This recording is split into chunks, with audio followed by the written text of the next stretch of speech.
News నేను తులసి. ముందుగా headlines.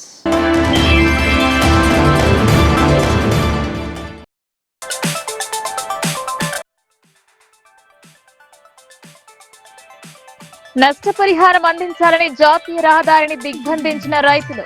Traffic స్తంభించి వాహనదారుల ఇబ్బందులు.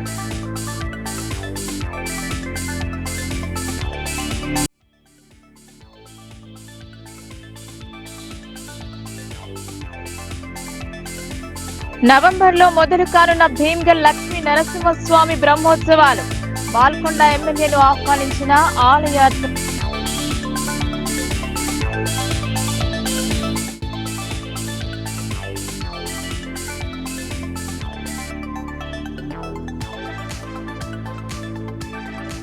ప్రజావాణికి వెలువెత్తిన ఫిర్యాదులు. పరిష్కారానికి నోచుకోని అర్జీలు. అసహనం వ్యక్తం చేస్తున్న బాధితులు.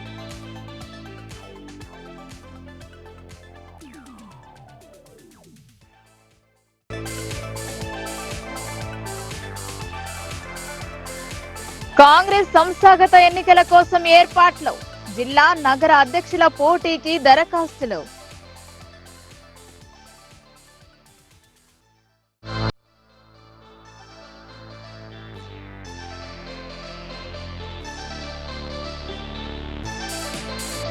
డబుల్ బెడ్రూమ్ మొదటి విడత సర్వేలో తప్పులు.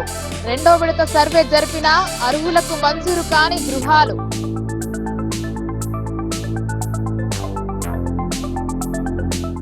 ఆర్మూర్ రెవెన్యూ డివిజన్ పరిధిలో అంకాపూర్ గ్రామంలో డబుల్ బెడ్రూమ్ కేటాయింపులో జరిగిన లోపాలను సరిచేయాలని సిపిఐఎంఎల్ మాస్లైన్ డిమాండ్ చేసింది. మొదటి విడత సర్వే జరిపిన వాటిని రద్దు చేసి రెండో విడతలో అనర్హులకు చోటు కల్పించాలని ఆరోపించారు. నిజామాబాద్ జిల్లా ఆర్మూర్ రెవెన్యూ డివిజన్ పరిధిలో అంకాపూర్ గ్రామం దేశంలోనూ రాష్ట్రంలోనూ వ్యవసాయ రంగంలో ప్రసిద్ధి చెందిన గ్రామం. ఈ గ్రామంలో డబుల్ బెడ్రూమ్ కేటాయింపుల కొరకు సర్వే చేసి మొదటి జాబితా తయారు చేశారు. ఈ జాబితా తర్వాత రద్దు చేసి రెండో జాబితాలో అనర్హులకు చోటు కల్పించడంపై అక్టోబర్ 13న సిపిఎంఎల్ మాస్లైన్ ఆధ్వర్యంలో ప్రతినిధి బృందం కలెక్టర్ ను కలిశారు. ఈ సందర్భంగా నిజామాబాద్ రూరల్ కామారెడ్డి సంయుక్త జిల్లా కమిటీ కార్యదర్శి వి ప్రభాకర్, ఆర్మూర్ డివిజన్ కార్యదర్శి బి దేవారాంలు మాట్లాడుతూ ఈ గ్రామంలో వ్యవసాయ రంగంలో పనిచేస్తున్న వ్యవసాయ కూలీలు, బీడీ కార్మికులు సుమారుగా 52 మంది నిరుపేదలు అద్దెకుంటూ కాలం వెళ్లదీస్తున్నారని పేర్కొన్నారు. ప్రభుత్వ భూమి ఇండ్లకు కేటాయించాలని కేసీఆర్ ప్రభుత్వంలో ఉండగా ఆందోళన చేశారు. చివరగా ఆ భూమిలో గుడిసెలు వేసుకుని ఉంటే వాటిని తొలగిస్తూ డబుల్ బెడ్రూమ్ నిర్మాణం చేసి అర్హులైన వారికి ఇస్తామని హామీ ఇచ్చారని ఈ సందర్భంగా గుర్తు చేశారు. వీరికి వెంటనే డబుల్ బెడ్రూమ్ కేటాయించాలని అంకాపూర్ గ్రామ సర్వ సమాజ్ కమిటీ సైతం వాస్తవాలు సేకరించి ప్రకటిస్తామని అన్నారని కలెక్టర్ దృష్టికి తీసుకెళ్లారు. అర్హులైన వారందరికీ అంకాపూర్లో డబుల్ బెడ్రూమ్ కేటాయించాలని ఈ సందర్భంగా డిమాండ్ చేశారు. కలెక్టర్ ని కలిసిన బృందంలో సిపిఎంఎల్ మాస్లైన్ రాష్ట్ర నాయకులు పి రామకృష్ణ, మాస్లైన్ ఆర్మూర్ సంయుక్త మండల కార్యదర్శి బి కిషన్, నిఖిల్, ఏఐయుకేఎస్ జిల్లా ప్రధాన కార్యదర్శి రాజన్నగారి బాబన్న, తోకల పూశెట్టి, గాండ్ల పూజమ్మ, గంగుల యశోద, జి రాజమణి, ఇస్తారి రాజు, బి రాజమణి, అంబటి లక్ష్మి తదితరులు పాల్గొన్నారు. పాత్రికేయ మిత్రులందరికీ నమస్కారాలు. ఈరోజు ప్రజావాణికి ప్రజాపాలనలో జరుగుతున్న లోపాలని కలెక్టర్ గారి దృష్టి తీసుకురావడం కోసం సిపిఐఎంఎల్ మాస్లైన్ ప్రజాపంద ఆధ్వర్యంలో ఇవాళ దేశవ్యాప్తంగా తెలంగాణ రాష్ట్ర ప్రభుత్వం పరిధిలోనూ అంకాపూర్ అంటే వ్యవసాయానికి ప్రసిద్ధి చెందింది. అంకాపూర్ అంటే చాలా ఇవాళ ఒక ప్రత్యేకత కలిగిన గ్రామం. ఆ గ్రామంలో డబుల్ బెడ్రూమ్లు శంకుస్థాపన చేసిన తర్వాత జరిగిన జాప్యానికి పేదల్ని వెంటనే కేటాయించాలని అంకాపూర్ గ్రామం నుంచి 52 మంది ఫామ్ హౌస్కు పోయి, కేసీఆర్ ఫామ్ హౌస్కు పోయి ముఖ్యమంత్రి ఉన్న సందర్భంలో ధర్నా చేస్తే 2 రోజులు పోలీస్ స్టేషన్లో ఉంచి అంకాపూర్ గ్రామ ప్రసిద్ధి చెందింది కాబట్టి మళ్ళీ కేసులు పెడితే బాగుండదని ఒక అడుగు వెనుకకు తగ్గి కేసులు లేకుండా వదిలిపెట్టారు. ఆ 52 మందిలో 22 మందికి వాళ్ళ ఒక్క పేరు కూడా డబుల్ బెడ్రూమ్లో లేదు. ఇది అన్యాయం. మొదట సర్వే చేసిన దాంట్లో పేర్లున్నాయి. ఆ పేర్లని వాళ్ళు తొలగించారు.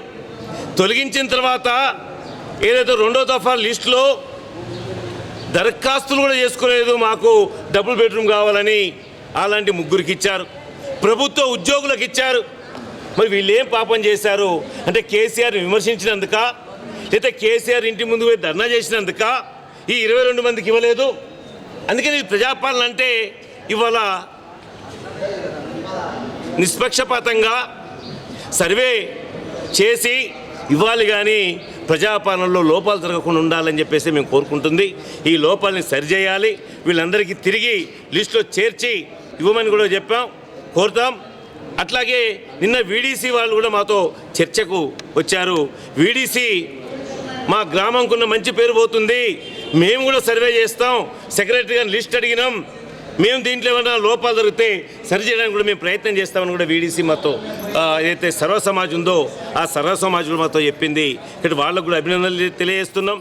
ఈరోజు సబ్ కలెక్టర్ గారు కూడా మేము ఎంక్వైరీ చేయమని చెప్పేసి బీడీ కార్మికుల సమస్యలపై నవంబర్ 3న రాష్ట్ర వ్యాప్తంగా అన్ని జిల్లా కలెక్టర్ కార్యాలయాల ముందు బీడీ కార్మికులతో ధర్నాలు చేపడతామని తెలంగాణ బహుళజన బీడీ కార్మిక సంఘం BLTU రాష్ట్ర 2వ మహాసభ పిలుపునిచ్చింది. సిద్దిరాములు ప్రతినిధుల మహాసభలో ఏకగ్రీవంగా అధ్యక్షులుగా ఎన్నుకున్నారు. నిజామాబాద్ జిల్లా కేంద్రంలో శివాజీనగర్ తెలంగాణ బహుళజన బీడీ కార్మిక సంఘం BLTU రాష్ట్ర కార్యాలయం నూతనంగా ఎన్నికైన రాష్ట్ర కమిటీతో రాష్ట్ర అధ్యక్షులు ఎస్ సిద్దిరాములు, రాష్ట్ర ఉపాధ్యక్షులు నాగారపు ఎల్లయ్య, రాష్ట్ర ప్రధాన కార్యదర్శి ఎం ఆంజనేయులు విలేకరుల సమావేశంలో మాట్లాడారు. అక్టోబర్ 11న తెలంగాణ బహుళజన బీడీ కార్మిక సంఘం BLTU రాష్ట్ర 2వ మహాసభల సందర్భంగా తెలంగాణ రాష్ట్ర వ్యాప్తంగా 13న జిల్లా నుండి బీడీ కార్మికులు, ప్యాకర్లు, బట్టి, చటన్, నెలసరి ఉద్యోగులు, బీడీ కట్టలకు బుర్రాలు పెట్టే కార్మికులు, బీడీ టేకేదారులు, మునింలు బహిరంగ సభలో పాల్గొన్న కార్మికులకు, 2వ రోజు జరిగిన ప్రతినిధుల మహాసభలో పాల్గొని విజయవంతం చేసిన కార్మికులకు విప్లవ జేజేలు తెలిపారు. రెండవసారిగా తెలంగాణ బహుళజన బీడీ కార్మిక సంఘం BLTU రాష్ట్ర అధ్యక్షులుగా ఎస్ సిద్దిరాములను మొత్తం రాష్ట్ర కమిటీని ఏకగ్రీవంగా ఎన్నుకున్నారు. నూతన కార్యవర్గానికి ధన్యవాదాలు తెలిపారు. కార్మికుల సమస్యలకై నవంబర్ 3న అన్ని కలెక్టరేట్ కార్యాలయాల ఎదుట నిరసన తెలుపుతామన్నారు. శనివారము, ఆదివారము మొన్న నిన్న 2 రోజుల పాటు నిజామాబాద్ జిల్లా కేంద్రంలో జరిగినటువంటి తెలంగాణ బహుళజన బీడీ కార్మిక సంఘం BLTU రాష్ట్ర 2వ మహాసభల సందర్భంగా మొదటి రోజు వేలాది మంది కార్మికులతోటి భారీ ర్యాలీ బహిరంగ సభ నిర్వహించి నిన్నటి రోజున ఆదివారం నాడు న్యూ అంబేద్కర్ భవన్లో ప్రతినిధుల మహాసభ జరగడం జరిగినది. ఈ 2 రోజుల పాటు జరిగినటువంటి మహాసభలో తెలంగాణ బహుళజన బీడీ కార్మిక సంఘం నూతన రాష్ట్ర కమిటీ ఏకగ్రీవంగా ఎన్నుకోవడం జరిగినది. ఈ నూతన రాష్ట్ర కమిటీగా అధ్యక్షునిగా సిద్దిరాములు నన్ను మళ్ళీ తిరిగి రాష్ట్ర అధ్యక్షునిగా ఎన్నుకోవడం జరిగినది. రాష్ట్ర ఉపాధ్యక్షులు నాగారపు ఎల్లయ్య, ఇంకో రాష్ట్ర ఉపాధ్యక్షులు బి జగదీష్ నిజామాబాద్ జిల్లా, రాష్ట్ర ఇంకొక ఉపాధ్యక్షుడు శ్రీహరి సిద్దిపేట జిల్లా, రాష్ట్ర ప్రధాన కార్యదర్శిగా ముద్రపోల్ అగ్గనేయులు సిరిసిల్ల జిల్లా నుండి, మరి ఇంకో రాష్ట్ర సహాయక కార్యదర్శిగా చాట్ల పోషవ్వ నిర్మల్ జిల్లా నుండి, సయ్యదు రాష్ట్ర కోశాధికారిగా నిజామాబాద్ జిల్లా నుండి, మరి దాదాపు 10 జిల్లాల నుండి 41 మంది రాష్ట్ర కమిటీ సభ్యులను ఎన్నుకోవడం జరిగింది. ఈ రాష్ట్ర కమిటీ తిరిగి మళ్ళా మహాసభల వరకు ఈ మహాసభ నిర్ణయం చేయడం జరిగినది. భవిష్యత్తు కర్తవ్యాలు, తీర్మానాలు మా రాష్ట్ర ప్రధాన కార్యదర్శి కర్తవ్యాల మీద 2 నిమిషాలు మాట్లాడుతారు. ఈరోజు మొన్న 11-12 తేదీలలో వారి బహిరంగ సభ అట్లాగే ప్రతినిధుల మహాసభ జరిగిన సందర్భంగా రాష్ట్ర కమిటీ నూతనంగా ఏర్పడిన సందర్భంగా మమ్మల్ని ఏకగ్రీవంగా ఎన్నుకున్నందుకు కార్మిక వర్గానికి అందరికీ కూడా ధన్యవాదాలు, కృతజ్ఞతలు తెలియజేస్తూ ఉన్నాం. మరి తీర్మానాలు నవంబరు 3న అన్ని జిల్లా కలెక్టర్ ముందు ధర్నా కార్యక్రమాలు, జీవన వృత్తికై పోరాటం సన్నద్ధంగా చేయాల్సిందిగా కోరుతా ఉన్నాం. అదేవిధంగా బీడీ కార్మికులకు అందరికీ కూడా జీవో 41 జీవో అమలు చేయాలని కూడా మా రాష్ట్ర కమిటీ కూడా పిలుపునిస్తూ ఉంది. అదేవిధంగా దేశవ్యాప్తంగా ఉన్నటువంటి కార్మికులకు అందరికీ కూడా రిటైర్మెంట్ పెన్షన్ 9,000 అమలు చేయాలని కూడా డిమాండ్ చేస్తూ, మరి దాంతోపాటుగా కేంద్రంలో ఉన్నటువంటి కమిషనరు మరి 3,000 పెన్షన్ అనేది కుదించడం జరిగింది. దాని మీద గెజెట్ సంతకం చేయాలని కూడా ధర్నా కార్యక్రమాలు చేయాలని మా రాష్ట్ర కమిటీ నిర్ణయాలు చేయడం జరిగిందని ఈ సందర్భంగా తెలియజేస్తా ఉన్నాను.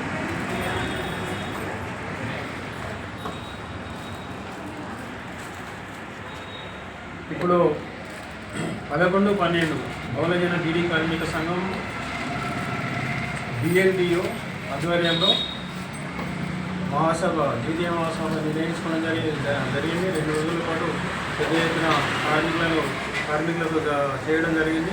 కార్మికులకు అలాగే సహకరించిన అందరికీ కూడా మరోసారి ధన్యవాదాలు తెలియజేస్తూ, కర్తవ్యాలకు సంబంధించి ఇప్పుడు బీడీ కార్మికులకు కనీస వేతనాలు పెంపుదలకై ఎలాంటి షరతులు లేకుండా 4016 రూపాయలు ఇవ్వాలని, జీవన వృత్తికై బీడీ కార్మికులు నెలకు 26 రోజులు చేతి నిండా పనికి అన్ని స్థాయిలో ఆందోళన పోరాటాలు చేస్తామని, బీడీ పరిశ్రమపై కోట్ల చట్టము ఆంక్షలు ఎత్తివేసి జిఎస్టీ నుండి బీడీ పరిశ్రమను మినహాయింపు చేయాలని, ఈపీఎఫ్ పింఛను 9,000కు ఇవ్వాలని, ప్రతి రిటైర్మెంట్ కార్మికురాలికి 9,000 పింఛను ఇవ్వాలని, అట్లాగే వచ్చిన కార్మిక సంఘాలతో జేఏసీగా ఏర్పడి చేసిన జిల్లా కేంద్రాల్లో ఆందోళనకై సిద్ధం చేయాలని, చలో ఢిల్లీ వరకు పోరాటం చేయాలని, ఇవన్నీ కూడా అమలు కోసము ఈ నవంబర్ 3 తారీఖు ప్రతి జిల్లా కలెక్టర్ ఆఫీసుల ముందు ఆందోళన కార్యక్రమాలు ఉంటాయి. దీని అంతటికీ కార్మికులు అందరూ కూడా సహకరించాలని చెప్పి విజ్ఞప్తి చేస్తున్నాం. నవంబర్ 5 నుండి శ్రీ నింబాచల లక్ష్మీ నృసింహుని బ్రహ్మోత్సవాలు మొదలు కానున్నాయి. ప్రతి సంవత్సరం మాదిరి ఈ సంవత్సరం సైతం వేడుకలను అంగరంగ వైభవంగా జరిపేందుకు నిశ్చయించారు. బాల్కొండ ఎమ్మెల్యేకు ఆహ్వానం అందజేశారు. వచ్చే నెల 5 నుండి మొదలయ్యే లింబాద్రిగుట్ట లక్ష్మీ నరసింహస్వామి జాతరకు హాజరు కావాల్సిందిగా మాజీ మంత్రి ఎమ్మెల్యే వేముల ప్రశాంత్ రెడ్డిని హైదరాబాద్ లోని ఆయన నివాసంలో కలిసి ఆహ్వాన పత్రం అందజేశారు. దేవాలయం పురోహితులు పార్థసారథి ఆహ్వాన పత్రికను అందించి ఎమ్మెల్యే దంపతులను ఆశీర్వదించారు. పురోహితుని ఆశీర్వాదం పొందారు ఎమ్మెల్యే దంపతులు. ప్రజావాణి కార్యక్రమానికి ప్రాధాన్యతనిస్తూ ఫిర్యాదులను సత్వరమే పరిష్కరించాలని అదనపు కలెక్టర్ అంకిత్ అధికారులకు సూచించారు. కలెక్టర్ కార్యాలయానికి వచ్చిన బాధితుల నుండి ఫిర్యాదులు స్వీకరించారు. సమీకృత జిల్లా కార్యాలయ సముదాయ సమావేశ మందిరంలో సోమవారం నిర్వహించిన ప్రజావాణి కార్యక్రమానికి 88 ఫిర్యాదులు అందాయి. జిల్లాలోని వివిధ ప్రాంతాల నుండి వచ్చిన ఫిర్యాదుదారులు తమ సమస్యలను అదనపు కలెక్టర్లు అంకిత్, కిరణ్ కుమార్ తో పాటు DRDO Sai Goud, training collector Caroline Chingthianmawi, Bodhan ACP శ్రీనివాసులకు విన్నవిస్తూ అర్జీలు సమర్పించారు. కాగా అర్జీలను పెండింగ్ లో పెట్టకుండా ఎప్పటికప్పుడు పరిశీలన జరుపుతూ సత్వరమే పరిష్కరించాలని అదనపు కలెక్టర్ అంకిత్ అధికారులను ఆదేశించారు. ఈ కార్యక్రమంలో వివిధ శాఖల అధికారులు పాల్గొన్నారు. జిల్లా విద్యాశాఖ వింత లీలల వల్ల ఒక మహిళకు పోస్ట్ కేటాయించి 2వ జాబితాలో తొలగించారు. డివిజన్ లో నెలకొన్న సమస్యలను పరిష్కరించాలని బాధితులు కోరారు. ప్రజావానికి వివిధ ప్రాంతాల నుండి విజ్ఞాపనలు వస్తున్నా సకాలంలో పరిష్కారం కావడం లేదు. ప్రజా సమస్యల పరిష్కార వేదిక ప్రజావానికి వివిధ ప్రాంతాల నుండి బాధితులు తరలివచ్చి వారి సమస్యలను వెలబుచ్చారు. 2025-26 విద్యా సంవత్సరంకు సంబంధించిన బట్టలు కుట్టే కాంట్రాక్ట్ ఇప్పించాలని కోరారు. టైలరింగ్ వృత్తిలో గార్మెంట్స్ రంగంలో రాణిస్తున్న తమకు ప్రభుత్వ పాఠశాలలు, కళాశాలలు, అంగన్వాడీ విద్యార్థులకు అందజేసే యూనిఫామ్ కాంట్రాక్ట్ ఇప్పించాలని కోరారు. ఇదివరకు కుట్టిన వాటి బిల్లులు రాలేదన్నారు. ఈ విద్యా సంవత్సరం 2024-2025 గాను ఆర్వీఎం బట్టలు మహిళా డాక్రా సంఘాలకు ఇచ్చిండ్రు. అవి కుట్టినాము, కానీ ఇప్పటిదాకా కుట్టిన ఫస్ట్ పేరు సెకండ్ పేరు బట్టలు అయ్యి పైసలే రాలే. డిఆర్డీఏ ద్వారా ఏదైతే బట్టలు కుట్టిరో వాళ్ళకి బిల్లులు వచ్చినాయి. మెగ్మా ద్వారా అర్బన్కు సంబంధించిన వీళ్ళు కుట్టిన దానికి బిల్లులు రాలేవు. ఎప్పుడు వస్తాయి అంటే తెలియదు మాకు అంటున్నారు. రెండవది అంగన్వాడీకి పిల్లలకు సంబంధించిన దుస్తులు గత సంవత్సరం వచ్చినాయి కూడా అర్బన్ వాళ్ళకు, ఈ గ్రూపు వాళ్ళకు 5-6 గ్రూపులు ఉన్నారు. వీళ్ళకి ఇస్తలేరు. ప్రభుత్వం ఏమో, ముఖ్యమంత్రి గారేమో మహిళలకు బట్టలు కుట్టాలా, డాక్రా సంఘాలకు, మహిళా సంఘాలకు బట్టలు ఇవ్వాలంటున్నారు. ఇక్కడ తీరా ఇక్కడికి వచ్చేసరికి గత సంవత్సరం కూడా బట్టలు ఇవ్వలేదు. ఈ సంవత్సరము దాదాపు 80,000 నుంచి 1,00,000 బట్టలు వచ్చినాయి అంగన్వాడీ స్కూల్ పిల్లలై. లోపల ఇద్దరికే కేటాయించారు. వారం రోజుల నుంచి తిరుగుతున్నాము, ఇప్పటిదాకా మా మీద స్పందన లేదు. గత సంవత్సరం ఆర్వీఎం బట్టలు రాజీవ్ గాంధీ హనుమంత్ సారు కలెక్టర్ గారు ఉన్నప్పుడు 7 రోజులలో బట్టలు కుట్టాలా, లేకుంటే వాపస్ తీసుకుంటా. ఇదిలా ఉండగా ఎడపల్లి మండలం తానాకలాన్కు చెందిన ఎంగోళి శిరీష తానాకలాన్ ప్రీ ప్రైమరీ పాఠశాలలో ఇన్స్ట్రక్టర్ గా కేటాయించిన ఉద్యోగాన్ని మరొకరికి కేటాయించారని ఆరోపించింది. దరఖాస్తు చేసుకున్న అనంతరం జాబితాలో పేరు వచ్చిందని, అటు తర్వాత జాబితా మార్పిడి చేశారని పేర్కొంది. ఈ విషయాన్ని మండల విద్యాధికారిని ప్రశ్నించగా జిల్లా విద్యాశాఖ కార్యాలయానికి వెళ్లాలని సూచించారని, జిల్లా విద్యాశాఖ అధికారులు కావాలని పేరు తొలగించారని ఆరోపించింది. ఇదే నమస్కారం, నా పేరు గాండ్ల రామచందర్. నేను ఆదివాసీ నాయక్పూడి సేవా సంఘం జిల్లా అధ్యక్షుడిని. సార్, ఇక్కడ ఈరోజు ఇంగోలి శిరీష డాటర్ ఆఫ్ సాయిలు ఆ అమ్మాయికి జరిగిన అన్యాయం గురించి ప్రజావాణిలో రిపోర్ట్ చేయడానికి ఇక్కడికి రావడం జరిగింది. విషయం ఏంటంటే, ప్రీ ప్రైమరీ ఇన్స్ట్రక్టర్గా మొన్ననే గవర్నమెంట్ జీవో ద్వారా వచ్చినటువంటి దాంట్లో అమ్మాయి అప్లై చేసుకోవడం జరిగింది. అన్ని అర్హతలు పరిశీలించిన తర్వాత గౌరవ కలెక్టర్ ఆధ్వర్యంలో ఉన్నటువంటి సెలక్షన్ లిస్టులో ఫస్ట్లో అమ్మాయి పేరు తానాకాలం ప్రైమరీ స్కూల్ నుంచి సెలెక్ట్ అయ్యి రావడం జరిగింది. కానీ ఇంతలోనే ఏం జరిగిందో తెలియదు. కానీ మళ్ళీ మాకు చూచాయిగా కొందరు ఈమెకు రాకుండా ప్రయత్నాలు చేస్తున్నానన్న విషయాన్ని తెలుసుకొని మళ్ళీ మేము రావడం జరిగింది. దానికి అనుగుణంగా వచ్చే వరకు సెకండ్ లిస్టులో ఈమె పేరు లేకుండా నగరంలోని 17వ డివిజన్లో నెలకొన్న సమస్యలను పరిష్కరించాలని కాలనీ వాసులు కోరారు. గతంలో కాలనీని పరిశీలించిన కలెక్టర్ పనుల గురించి చర్యలు చేపట్టాలన్నారు. ఇదిలా ఉండగా ఉమ్మడి గోదావరిపై నిర్మించిన బ్రిడ్జ్ నిర్మాణం వల్ల గోదావరి నీరు నిలిచి బ్యాక్ వాటర్ సమస్య తలెత్తిందని అన్నారు. దీని వలన గోదావరి నది పరివాహక ప్రాంత ప్రజలు రైతులు ఇబ్బందులకు ఎదుర్కొంటున్నారని అధికారుల దృష్టికి తీసుకువచ్చారు. గోదావరి నది నుండి నల్లమట్టిని తీసుకెళ్లే అవకాశం కల్పించాలన్నారు. పలువురు బాధితులు అధికారులకు వినతి పత్రం అందించిన అనంతరం మీడియాతో గోడు వెళ్లబోసుకున్నారు. ఈరోజు Gautam Nagar 17 division development committee వారు మేము కలెక్టర్కు మరియు కమిషనర్కు ప్రజావాణిలో కలవడం జరిగింది. మా గల్లీ వాటర్ ట్యాంకు పరారీ గ్రౌండ్ కావాలని చెప్పేసి అక్కడ వాటర్ ట్యాంక్ వద్ద పైన ఎక్కి అన్ని అపరిశుద్ధ కార్యక్రమాలు చేస్తున్నారు. దానిపైన మందు తాగడం కానీ కూర్చోవడం కానీ, ఆ వాటర్ ట్యాంకు సెక్యూరిటీగా ఒక కాంపౌండ్ వాళ్ళు గేట్ కావాలని చెప్పేసి, మరి ఆ గ్రౌండ్కు కొంచెం గ్రావిల్ కానీ వాకింగ్ ట్రాక్ పక్కకే మాకు మందిరం ఉన్నది. అక్కడ వాటర్ ఆగి మొత్తం దోమలు అవి చేయడంలో మందిరానికి ఎవరు రావడానికి కూడా ఇబ్బంది పడుతున్నారు. ఇవన్నీ కమిషనర్ గారికి కలెక్టర్ గారికి మేము ఇంతకుముందు చెప్పడం జరిగింది. వాళ్ళు కూడా విజిట్ చేయడం జరిగింది. దాని గురించి అన్ని ఏ పనులు అవసరం ఉన్నా కానీ మాకు తక్షణమే శాంక్షన్ చేస్తామని కలెక్టర్ గారు కమిషనర్ గారు చెప్పడం జరిగింది. ఈ విషయంపై మరొకసారి గుర్తింపు చేయడానికి మేము వచ్చాము. మాపై దృష్టి పెట్టి కొంచెం ఈ సమస్యలని పరిష్కరించాలని మేము కలెక్టర్ని కమిషనర్ని ప్రజావాణి దరఖాస్తులను త్వరితగతిన పరిష్కరించాలని జిల్లా కలెక్టర్ అభిలాష అభినవ్ అధికారులను ఆదేశించారు. అర్జీల పరిష్కారంలో నిర్లక్ష్యం తగదన్నారు. సోమవారం నిర్మల్ కలెక్టరేట్ సమావేశ మందిరంలో నిర్వహించిన ప్రజావాణి కార్యక్రమంలో కలెక్టర్ అభిలాష అభినవ్ పాల్గొని ప్రజల నుంచి ఫిర్యాదులను స్వయంగా స్వీకరించారు. ఈ సందర్భంగా మాట్లాడుతూ ప్రతి దరఖాస్తును పరిశీలించి తక్షణమే స్పందించాలని అధికారులకు సూచించారు. మండలాల వారీగా పెండింగ్ లో ఉన్న ప్రజావాణి దరఖాస్తులకు సంబంధించి సమస్యలను వెంటనే పరిష్కరించాలన్నారు.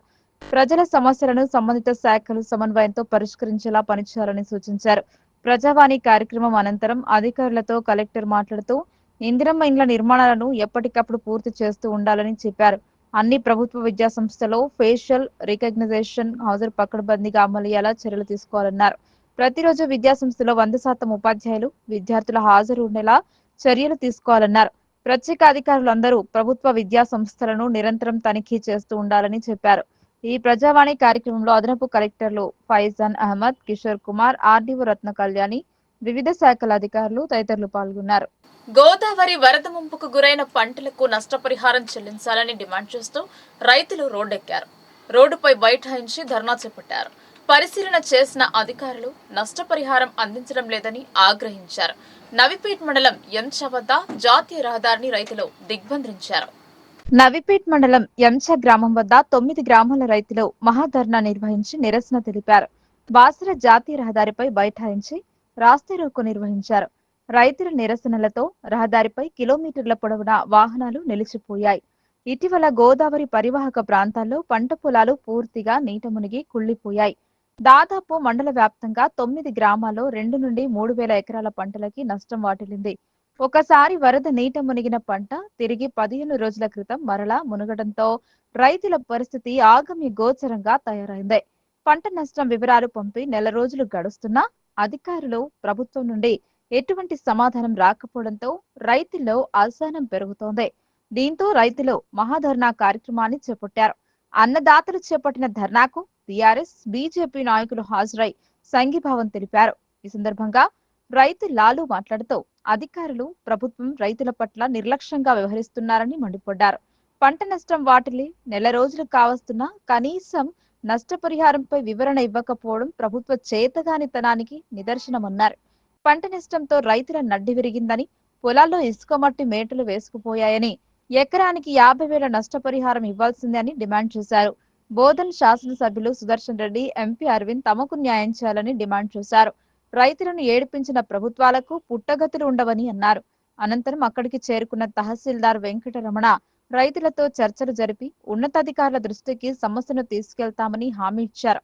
కొన్ని చోట్ల వరద నీటి ప్రభావంతో వడ్లు రంగు మారాయని, వాటి పరిస్థితి ఏంటని రైతులు ప్రశ్నించగా ఆర్డీఓ దృష్టికి తీసుకెళ్లి అన్ని వడ్లు కొనేలా చర్యలు చేపడతామని బదులిచ్చారు. వ్యవసాయ శాఖ అధికారి నవీన్ నష్టం జరిగిన పంట వివరాలు ఉన్నతాధికారులకు పంపామని, ప్రభుత్వం నుండి నిధులు రాగానే ఆర్థిక సహాయం అందుతుందని బదులు ఇవ్వగా రైతులు తీవ్ర ఆగ్రహం వ్యక్తం చేశారు. నెలన్నర గడుస్తున్నా ప్రభుత్వం నుండి హామీ రాకపోవడం సిగ్గుచేటు అని, ఇప్పటికైనా స్పందించకపోతే రైతుల సత్తా చాటుతామని అన్నారు. ఈ కార్యక్రమంలో మండలంలోని 9 గ్రామాల పరిధిలో పంట ముంపుకు గురైన రైతులు, బీఆర్ఎస్, బీజేపీ నాయకులు హాజరయ్యారు. పెట్టుబడి 50,000 నష్టమైనము. మా పొలాలలో ఇసుక పెట్టింది, మట్టి పెట్టింది, పంప పెట్టింది. దానికి ఇసుక అడుగుతలేము. మీరు సుదర్శన్ రెడ్డి గారు దయచేసి మాకు ఎంత మునిగిందో దానికే మీరు నష్టపరిహారం కట్టాలని మేము ఎమ్మెల్యే సాబ్ కానీ అదేవిధంగా మా ఎంపీ అరవింద్ అన్న కూడా మేము కోరేది ఒకటే, అయ్యా మేము రైతులం నష్టపోయినాము, మా నష్టానికి తక్షణమే మీరు వచ్చి ఏదైతే ఎంత నష్టపోయినామో అంతకు ఒక ఎకరానికి 50,000 చెల్లించాలని కోరుతున్నాం. నిజంగా మేము కోరేది మీ ఆస్తులు కాదు, మీ అంతస్తులు కాదు, మేము కేవలం మా రైతులది పోయిన భూములదే మాకు 50,000 కాడికి తక్షణమే ఇవ్వాలి.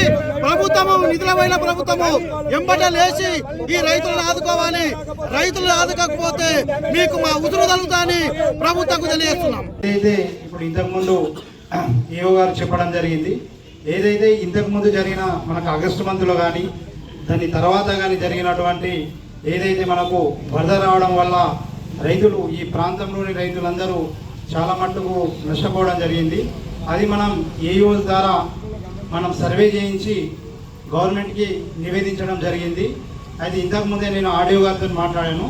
సార్ ఇట్లా మన దగ్గర ప్రస్తారోపణ చేస్తున్నారని చెప్పి సార్ దృష్టి కూడా తీసుకెళ్ళడం జరిగింది. సార్ ఏంటంటే వేరే ఇందలవాయి మండలం ఉండడం వల్ల సారు ఈ ధర్నా కార్యక్రమానికి రాలేకపోయిండు. అయితే ఇట్టి విషయాన్ని మీరు ఏవైతే అన్ని చెప్పినవి కూడా నేను నోట్ చేసుకోవడం జరిగింది. ఇమీడియట్గా నేను ఈరోజు వెళ్ళిన తర్వాత ఇప్పుడు ఆడియో గారికి అన్ని విషయాలు వివరిస్తాను. అదేవిధంగా మన ఒక రైతు చెప్పినట్టు ఏదైతే ఈ వడ్లు అనేవి ఏవైతే మనకు కలర్ చేంజ్ అయిన వడ్లు కూడా కొనుగోలు చేయాలని చెప్పేసి చెప్పారు.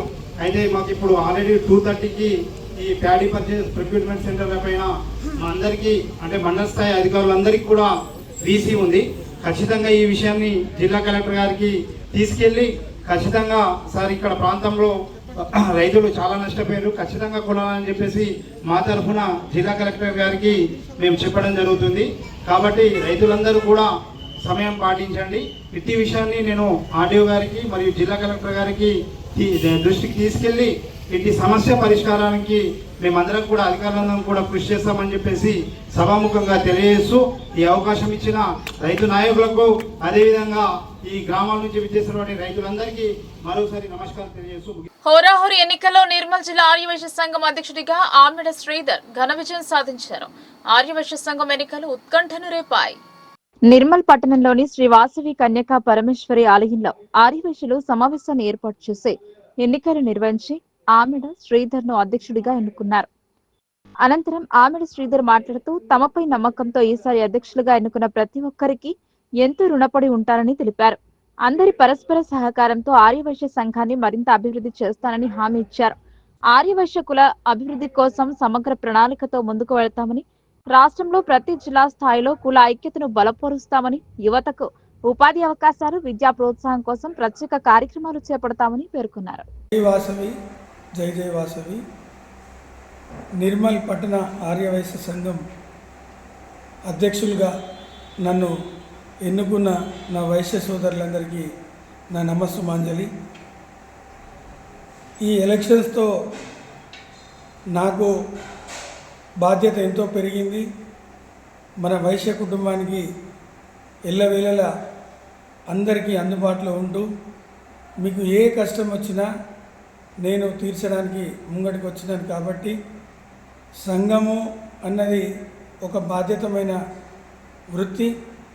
దానికి చేయాలంటే అమ్మవారి ఆశీర్వాదం కావాలి. దానిలో నిర్మల్ నడిబొడ్డున గల నిర్మల్ ఆర్యవైశ్య సంఘం కన్యకా పరమేశ్వరి మందిరాన్ని మన కాల్వగడ్డలో ఉంది.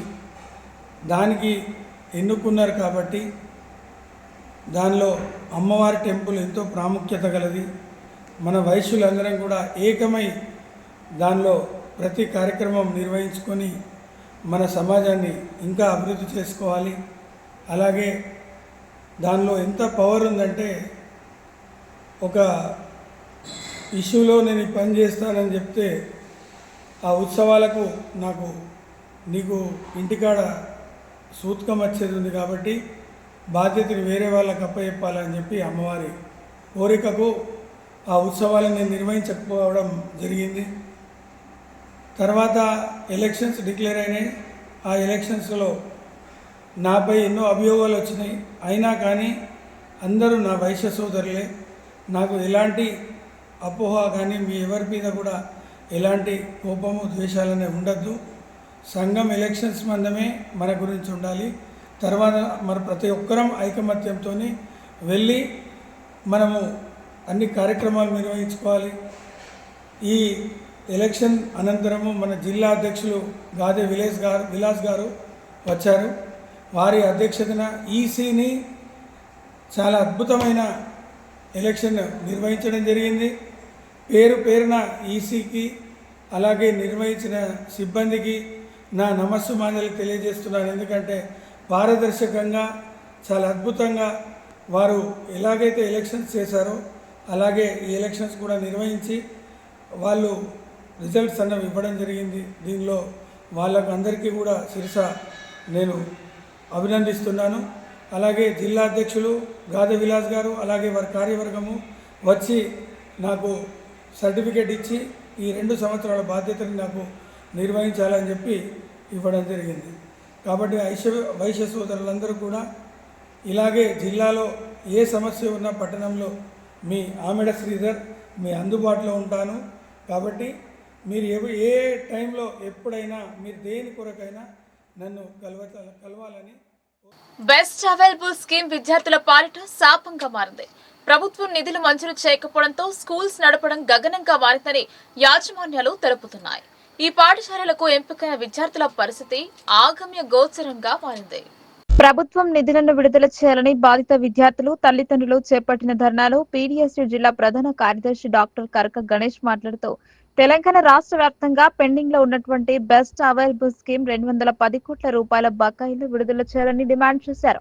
పేద మధ్యతరగతి ఎస్సీ ఎస్టీ బీసీ విద్యార్థులకు కార్పొరేట్ విద్యను అందిస్తామంటూ గొప్పలు చెప్పుకుంటూ విద్యార్థులను ప్రభుత్వాలు రోడ్డు మీదకి తేవడం దుర్మార్గమన్నారు.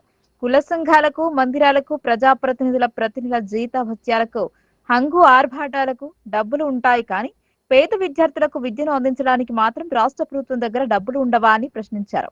ఈ కార్యక్రమంలో పీడీఎస్యూ జిల్లా నాయకులు రేహాన్, సృజన్, అజయ్ తదితరులు పాల్గొన్నారు. కాంగ్రెస్ పార్టీ సంస్థాగత ఎన్నికల కోసం జిల్లా ఇన్ఛార్జ్ గా కర్ణాటక ఎమ్మెల్యే రిజ్వాన్ అర్షద్ ను నియమించారు.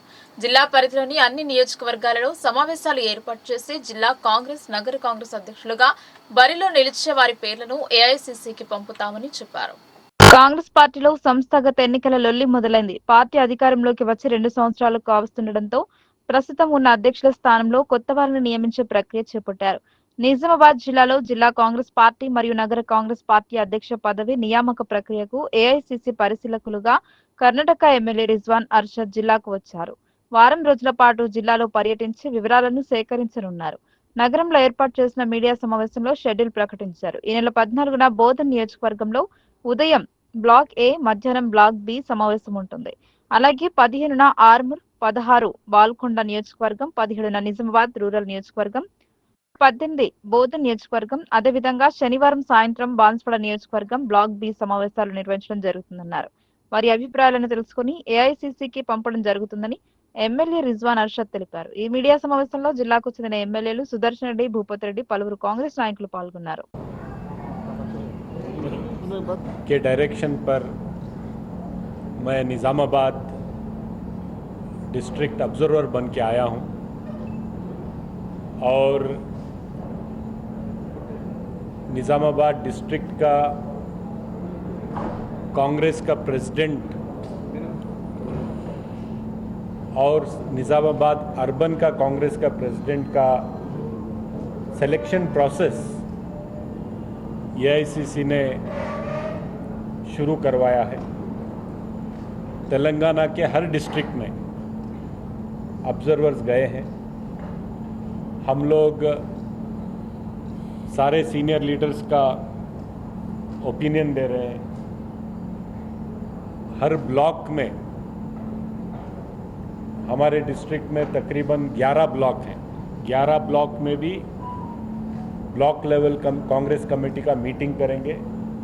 वहाँ से लीडर्स और वर्कर्स का ओपिनियन लेंगे और जो ओपिनियन बन के आएगा लीडर्स का, वर्कर्स का, वो ओपिनियन से हम एआईसीसी को रिपोर्ट देने वाले हैं और एआईसीसी जो भी जिला कांग्रेस समिति का अध्यक्ष होगा और अर्बन का कांग्रेस कमेटी का अध्यक्ष होगा, एआईसीसी के लोग उसको अपॉइंट करेंगे।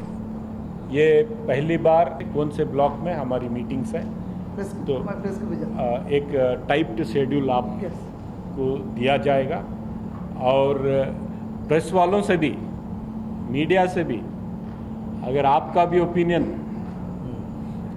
कुछ है तो आपसे भी सुनेंगे, क्योंकि आप और हम मिलकर ही हमें काम करना है, देश में डेमोक्रेसी को बचाना है। तो आपका से भी रहेगा, तो आपका भी जो इनपुट होगा, अगर कोई आपसे मुझसे मिलना चाहेगा, बात करना चाहेगा, तो मैं अलग से मिलकर मैं ज़रूर आपका इनपुट भी लेना चाहूँगा। పట్టుదల క్రమశిక్షణతో ముందుకు సాగాలని ఆదిలాబాద్ జిల్లా ఒలింపిక్ అసోసియేషన్ అధ్యక్షులు బీజీఆర్ అన్నారు. ఇండోర్ స్టేడియంలో జరుగుతున్న బ్యాడ్మింటన్ శిక్షణా తరగతులను ఆయన సందర్శించారు. పట్టుదల క్రమశిక్షణతో ముందుకు సాగాలని, అప్పుడే అనుకున్న లక్ష్యాన్ని సాధించవచ్చని ఆదిలాబాద్ జిల్లా ఒలింపిక్ అసోసియేషన్ అధ్యక్షులు బాలూరి గోవర్ధన్ రెడ్డి అన్నారు. ఆదిలాబాద్ జిల్లా కేంద్రంలోని ఇండోర్ స్టేడియంలో జరుగుతున్న బ్యాడ్మింటన్ శిక్షణా తరగతులను ఆయన సందర్శించారు. ఈ సందర్భంగా గిరిజన క్రీడల అభివృద్ధి అధికారి పార్థసారథితో కలిసి క్రీడాకారులను పరిచయం చేసుకున్నారు.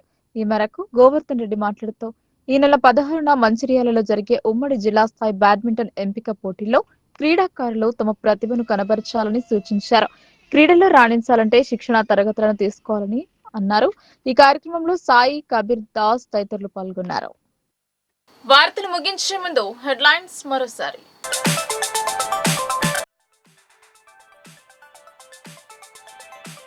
నష్టపరిహారం అందించాలని జాతీయ రహదారిని దిగ్బంధించిన రైతులు, ట్రాఫిక్ స్తంభించి వాహనదారుల ఇబ్బందులు.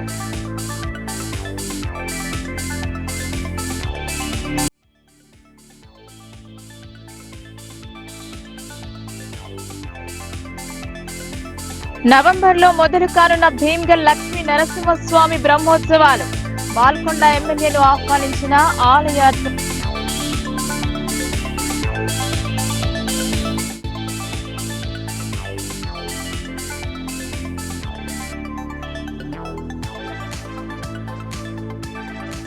ప్రజావాణికి వెలువెత్తిన ఫిర్యాదులు, పరిష్కారానికి నోచుకోని అర్జీలు, అసహనం వ్యక్తం చేస్తున్న బాధితులు.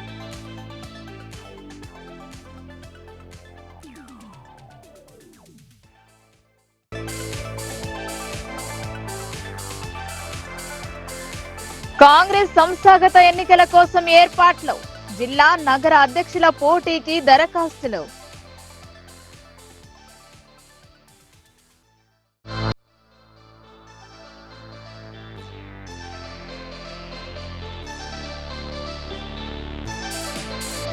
డబుల్ బెడ్రూమ్ మొదటి విడత సర్వేలో తప్పులు, రెండో విడత సర్వే జరిపిన అర్హులకు మంజూరు కాని గృహాలు.